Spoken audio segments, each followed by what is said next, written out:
Coacher.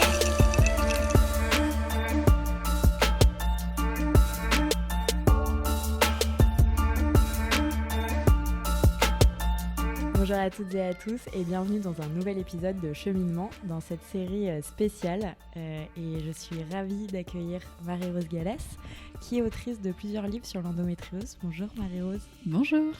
Bon alors évidemment je pourrais te présenter pendant plusieurs minutes. Marie-Rose, tu travailles avec nous depuis 3 ans maintenant. Tu animes le podcast Endométriose Mon Amour qui est d'une grande qualité. Et c'est d'ailleurs de ça qu'on va parler aujourd'hui, puisque tu as écrit un roman. Alors des livres, c'est clairement pas le premier que tu as écrit. Non, c'est pas le premier. Donc ton roman, c'est le 4e, alors que les premiers étaient plus des œuvres de, je dirais, vulgarisation scientifique. C'est ça. Avec un premier qui parle de la sexualité quand on a une endométriose. Et puis un deuxième qui parle de ce que les autres pays ont à nous apprendre. Et puis encore un autre plus à destination des adolescentes, cette fois, puisque l'endométriose est diagnostiquée de plus en plus tôt et que tu voulais leur offrir des ressources pour toutes ces adolescentes. Et aujourd'hui, tu as sorti, il y a quelques mois, C'est pour votre bien, madame. C'est ça, le premier roman. Le premier roman. Alors, ma première question pour toi, c'est comment on passe justement de livres de vulgarisation scientifique où on se farcit des études pendant des jours et des nuits à un roman qui, finalement, on va en parler, mais aborde énormément de sujets différents, mais qui est finalement autour de cette maladie aussi. Alors déjà, on descend de son piédestal parce qu'on arrive très... non, ça va, j'en ai déjà écrit 3. Ça va se faire au calme. Et en fait, changer de genre, c'est pas si facile que ça. Et le roman, c'est une structure particulière. Donc déjà, on redescend sur Terre et on recommence un peu à zéro finalement, même si pas totalement, parce que bien sûr qu'on acquiert des choses au fil de l'écriture, mais quand même. Et surtout, la vulgarisation scientifique, finalement, c'est un petit peu... moi, j'ai toujours vu ça comme un épisode de C'est pas sorcier. Quand j'écris, on me dit comment tu fais pour que ce soit fluide. Et en fait, j'ai toujours cette image. Je m'imagine à une terrasse de café avec une copine qui me dit « mais j'ai ça et ça dans mon corps » et je lui explique sur un bout de serviette, quoi. Et le roman, c'est totalement différent parce que là, on n'est pas dans l'explication du pourquoi, du comment. On va être dans... je vous donne une occasion assez unique, en fait, d'enfiler les baskets d'une endométriosique et de voir ce que ça fait de vivre au quotidien avec cette maladie. Et donc ça, c'est la vie, le personnage d'Aliénor qui a un lapin, qui a 100 000 followers sur les réseaux. Je précise, oui, c'est le lapin qui est célèbre. Et en fait, c'est vrai que ça sent finalement qu'il y avait, que c'était une volonté de ta part. Moi, je me suis demandé beaucoup de choses, mais je me suis demandé en fait, j'imagine que ce livre, ça a dû être très cathartique pour toi à écrire. Quand on le lit, qu'on te connaît un peu, c'est assez chouette de pouvoir rentrer dans ta tête, même si on rentre, je trouve, bien dans ta tête aussi avec le podcast. Est-ce que tu l'as écrit pour toi, mais est-ce que tu l'as aussi... Moi, j'ai l'impression que tu l'avais écrit pour tous les autres, en fait, pas les endométriosiques, bien que ça fait du bien d'avoir une vie, sa vie représentée. J'ai l'impression que c'était aussi un appel à tous les gens qui ne savent pas ce que c'est que de vivre avec une maladie chronique. C'est ça, oui, c'est vraiment une compilation déjà de tout ce qu'on m'a confié au fil de ces années, parce que quand on est militant, quand on tient des stands, des conférences, on a toutes ces personnes qui viennent nous confier leur histoire, et c'était cette occasion, oui, je voulais donner aux autres de découvrir, et comme tu le dis, l'endométriose, c'est finalement l'occasion d'aborder plein de sujets, et en fait, je suis partie d'un constat très simple, c'est que en fait, quand on parle avec les femmes, très rapidement, on se rend compte que c'est un peu comme le harcèlement de rue, les violences gynécologiques, tout le monde a connu, quoi. Mais tout le monde n'en a pas forcément conscience. En fait, au fil de la conversation, il y a toujours commence à y avoir des récits où on dit non, ça c'est pas normal. La personne commence en plus à vouloir changer de sujet, à s'énerver, à serrer les poings. Donc on sent que même si elle n'a pas forcément conscience, elle a vécu des choses. Mais en fait, je me rends compte que finalement, il y a une trentaine de féministes spécialisées en santé qui ont lu le rapport du Haut Conseil à l'égalité sur le sujet et basta. Et en fait, vous pouvez pas demander aux gens de lire un rapport du Haut Conseil à l'égalité. En fait, et donc, ma question, c'était comment rendre ces notions accessible à tous, et puis en étant quand même optimiste en donnant des solutions, parce que un rapport du Haut Conseil à l'égalité, ça fait le point, mais c'est pas forcément ultra optimiste. Je me demandais jusqu'à quel point, Aliénor, tu t'es inspirée de ta propre vie et celle des témoignages de femmes que tu as rencontrées pendant toutes ces années, et d'hommes aussi. Alors ouais, c'est clairement un condensé de toutes les histoires qu'on a pu me raconter. Et alors c'est là que du coup, c'est passé quelque chose d'assez étrange, parce que j'ai passé des années à dire aux journalistes, non mais voyez-vous, on ne peut pas décrire l'endométriose parce qu'il y a tellement de formes d'endométriose, tellement d'histoires différentes. Et en fait, là, j'en suis à une trentaine de personnes qui me disent « Oh, mais c'est trop mon histoire !» Donc apparemment, si, je pense qu'à partir d'un certain nombre d'années de militantisme, on arrive finalement à avoir quand même une représentation de toutes ces violences systémiques, ou tout simplement des remarques à côté de la plaque, mais qui sont le fruit de millénaires d'histoire, voilà, qui se reproduisent, et que du coup, finalement, on a toutes vécu un jour ou l'autre. Et ce qui est aussi hyper intéressant, et je pense qui peut être très édifiant pour les proches d'endométriosiques et tous les autres, en fait, c'est, comme tu l'as dit, le fait d'être immergé dans la vie de ce personnage. On se rend compte aussi de toutes les petites choses qui sont hyper dures pour elle et qui sont invisibles pour les autres. Donc il y a au début du livre cette scène d'entretien d'embauche où elle ne sait pas si elle doit accepter le poste ou pas. Finalement, c'est un poste qui lui convient pas trop, mais d'un côté, elle a l'impression que c'est hyper facile. Enfin, ça y est, elle est embauchée, donc elle se dit ouais, mais en même temps, avec ma maladie, je vais pas pouvoir avoir plus. Enfin, il y a plein de choses comme ça qui Enfin, c'est vrai que à part le roman, il n'y aurait pas un autre genre qui aurait permis vraiment cette immersion et ce côté très... Enfin, bon, tu me connais, je suis assez dans l'émotion, mais c'est vrai que il y a des passages qui sont vraiment très poignants, quoi. Et c'était ce que tu voulais faire comme effet. C'est ça, parce que alors, dans mon deuxième livre, j'avais fait un petit exemple, voilà, ce que c'est que une journée d'endométriose, et sur une page, je disais, à 7h15, j'ai telle difficulté, à 8h, j'ai tel autre problème. Mais c'est une to-do list, et comme tu dis, on n'est pas dans le ressenti, on n'est pas dans l'émotion, et donc là, on est vraiment dans sa tête, donc on peut plus sortir le fameux « mais t'as pas l'air malade », parce que ouais, donc physiquement, elle est là. Elle a l'air d'une jeune femme assez classique. Et là, on est dans sa tête et on voit et on peut entendre tout ce qu'elle se dit. On peut entendre quand sa collègue lui parle de « alors attends, il faut que je choisisse à la cantine ce que je vais manger », où elle pense à plein de choses comme ça. Et effectivement, oui, il y avait que le roman qui permettait, mais voilà, vraiment d'enfiler les baskets d'une endométriosique. C'est un peu une expérience immersive finalement. Et même plus tard, sur ce point de c'est pas dans ta tête, même plus tard quand il y a son mec, on sait pas trop si c'est son mec qui vient la voir, etc. Et en fait, dans n'importe quelle, je pense, série ou film ou livre, elle aurait été juste trop contente qu'il soit là, elle aurait été là, trop belle, petit brushing et compagnie. Et en fait, elle est juste au fond du gouffre. On se demande limite si elle est contente qu'il soit là, parce que du coup, elle est pas vraiment en état de le recevoir. Finalement, elle fait des efforts, et ça aussi, c'est hyper touchant de voir un peu à quel point en fait c'est un handicap qui en l'occurrence là est très visible, mais pour la plupart des gens qui l'est totalement c'est ça, c'est à quel point on va s'auto-freiner, parce qu'on se dit ah bah ouais, mais si je fais ça, il risque d'y avoir ci, il risque d'y avoir ça, ou je vais pas avoir l'énergie, et en fait toute cette charge mentale, on a d'ailleurs fait un épisode d'Endométriose mon amour sur ça, c'est la charge mentale que peut représenter une maladie chronique, que quand on devient sa propre secrétaire, quand on doit penser à tout avant de partir, à tout calculer, et qui du coup fait qu'on n'est plus trop dans l'instant présent et qu'on passe à côté de certains plaisirs. Combien de temps tu as mis à l'écrire ce livre?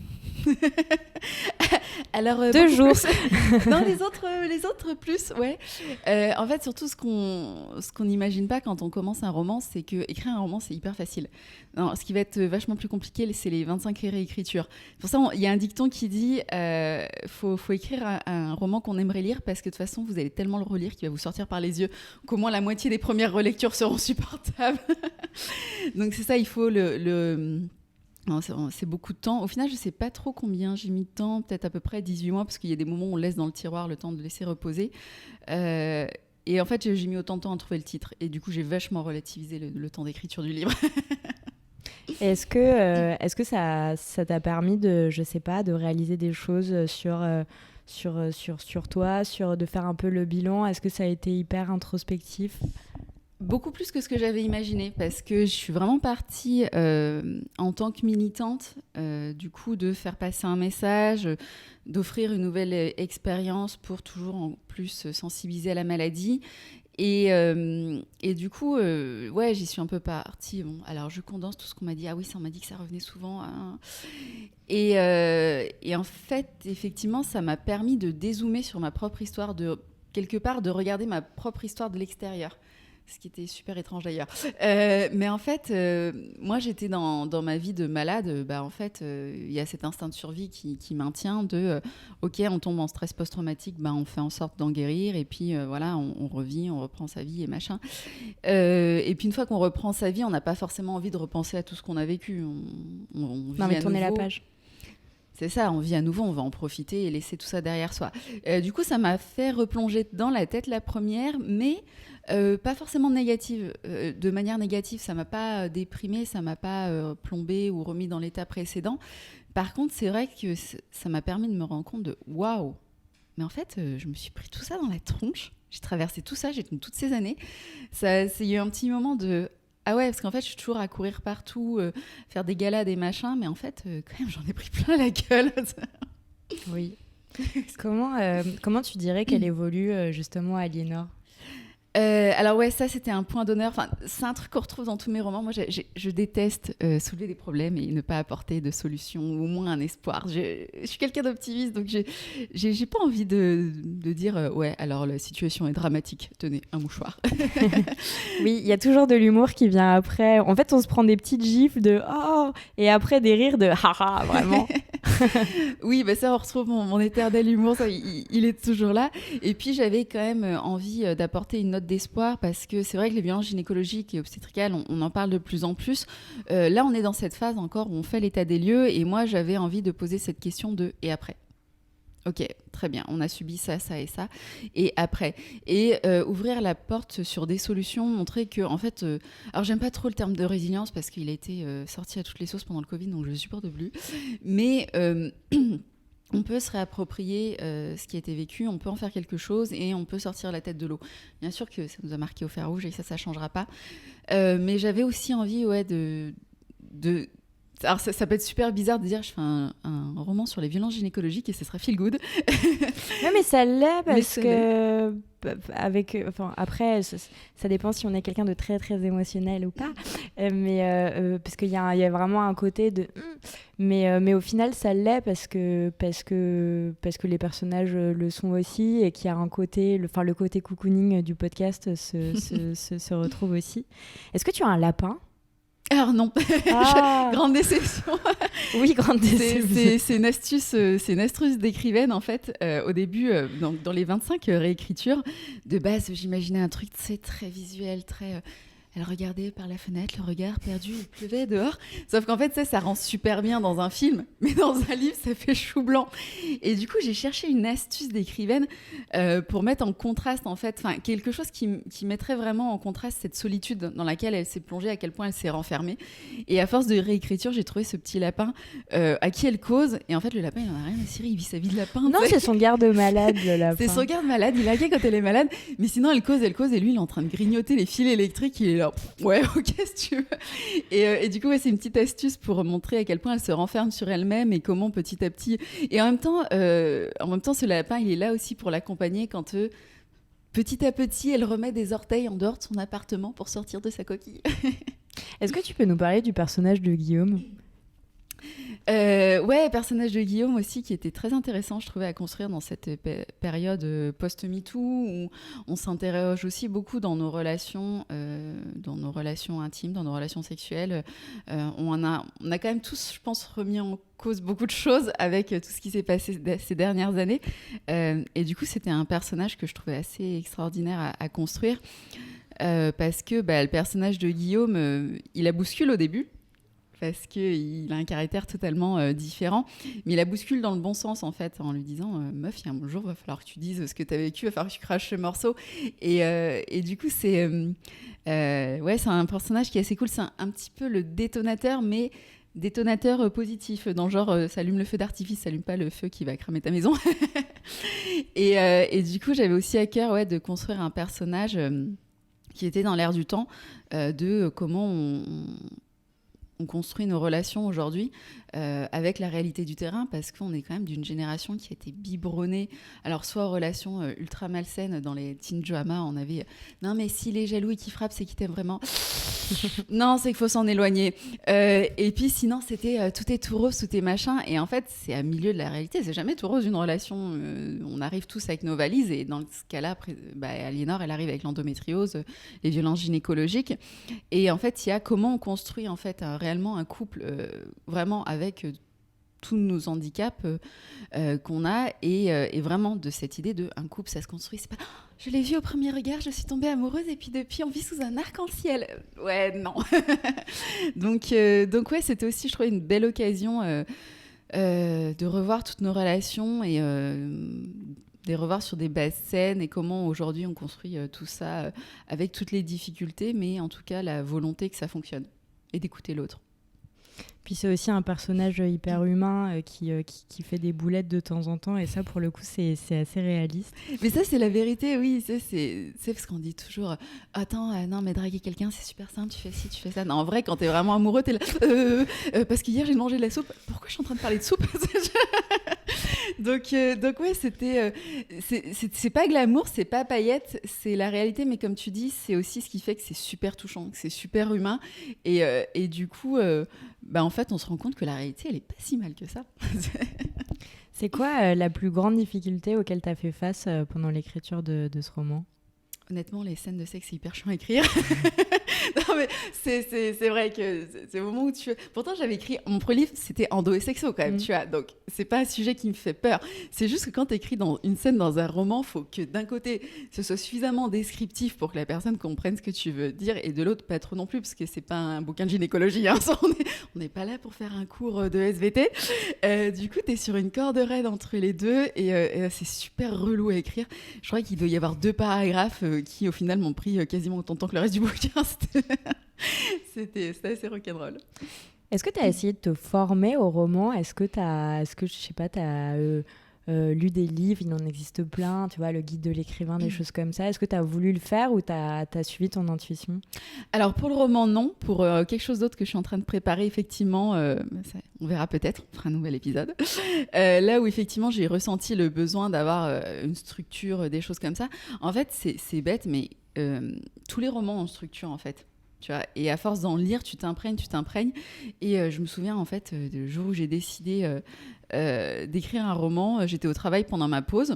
Et du coup, en rentrant dans les transports en commun, en fait, j'ai pris une feuille, format A4, j'ai mis en paysage, j'ai fait une frise, et en fait, j'ai reproduit la structure d'un roman. C'est-à-dire qu'un roman, c'est quoi ? C'est une intrigue primaire avec l'installation de l'intrigue primaire, un pic, une résolution, une intrigue secondaire, et puis après, tu as un personnage primaire, secondaire, et chacun a un rôle, en fait, dans chacune de ces intrigues. Et donc, j'ai fait une frise comme ça, où j'ai fait à peu près, genre une dizaine de chapitres. J'ai dû m'y tenir, d'ailleurs, à peu près. Et j'ai fait ma frise comme ça, et après, let's go. Et en fait, tout ça, parce que, gros cliché, mais parce que j'étais une ado qui dévorait des romans. Et le cerveau, c'est une éponge, en fait. Hein. On le voit quand on garde des ptios, les parents, ils te le laissent. Faut faire attention, il sait pas faire ça. En fait, tu lui montres à la fin de la journée. Ah bon, il sait le faire ? Bah, je lui ai montré. Et c'est ça, c'est qu'en fait, à la force de lire de romans, t'absorbes. Mais c'est vrai qu'il y a une structure quand même à respecter. C'est pas, je me suis lancée dedans, je suis partie d'un beau décor, et puis après, j'ai laissé mon intuition. Non, c'est faux. Bien sûr qu'il y a une structure, parce qu'il faut que... faut garder déjà l'attention du lecteur tout le long du truc. Il faut qu'il découvre les personnages, qu'il faut qu'il découvre l'intrigue, les enjeux qu'il y a. Donc, il y a une structure, effectivement, qui est là. Mais pour le coup, ça, c'était la phase super intéressante, en fait. Je trouvais ça intellectuellement parlant de se plonger dans une autre forme, parce que jusqu'à maintenant, j'avais fait de la vulgarisation scientifique, donc c'était très, finalement... tu sais, tu fais une disserte, quoi. Grand 1, petit A. Donc là, ça me sortait de ma zone de confort, et pour me faire découvrir autre chose, donc c'était assez fun. Est-ce que dans le retour de tes lectrices et lecteurs, d'ailleurs. Est-ce que tu as des retours de lecteurs? Et ben maintenant que tu le dis, non, ils sont où? Dans les retours de tes lectrices, il y a des retours, des choses qui t'ont particulièrement touchée. Tu as parlé du fait de « Ah, mais en fait, c'est mon histoire, ce qui a dû faire drôle. » Puisque comme elle est quand même aussi imprégnée de la tienne, tu te dis « Mais non, c'est mon histoire. » Bah en fait, ouais, c'est un mélange de toutes nos histoires à nous, parce que ça fait quand même maintenant 7 ans que je milite, et que très souvent, c'est très marrant d'ailleurs, quand j'ai des messages, j'ai un gros pavé suivi d'un petit message « Ah pardon, désolée, je me rends compte que j'écris beaucoup en fait. » Donc oui, il y a eu... c'était super flatteur de se dire, en fait... ces histoires qu'on me les a confiées, j'ai su en faire quelque chose, de leur donner une portée, et en faire un ouvrage pour sensibiliser au maximum, parce que le roman, ça, c'est pas quelque part, l'histoire est militante, mais le roman, c'est un format qui n'est pas du tout militant. Le roman, c'est un format assez doudou, assez cocooning. Donc, c'est vraiment pour parler à tout le monde. Et du coup, j'étais honnêtement, assez fière de moi de me dire, toutes ces histoires qu'on m'a confiées, parce que quand tu confies ton histoire à une militante, tu as aussi cette idée de elle saura en faire quelque chose. Et du coup, j'étais assez fière de m'en être nourrie, et d'avoir su leur donner cette force d'aller parler au plus grand nombre. Justement, je me suis demandé si tu n'avais pas créé un nouveau genre, parce que, à ma connaissance, il n'en existe pas des romans qui parlent de santé, parce qu'il y a un peu d'infodivertissement. Je sais pas, par exemple, il y a de la culture générale autour de l'endo, si on peut dire ça comme ça. Marilyn Monroe, c'était la première endométriosique, ah bon, machin. Il y a plein de petites choses comme ça qui font que tu en apprends sur cette maladie. Il y a aussi beaucoup d'informations qui sont certes dans l'émotion, mais effectivement, il y a des témoignages de différentes femmes sous la forme d'une. Il en existe beaucoup des romans qui parlent de santé comme ça? Ouais, je crois que c'est un roman de sensibilisation. Je sais pas dans quelle mesure ça existe. On va peut-être contacter les libraires. Est-ce que vous pouvez libérer une étagère, s'il vous plaît? Mais c'est vrai qu'en fait, là, tu viens de me faire un flashback.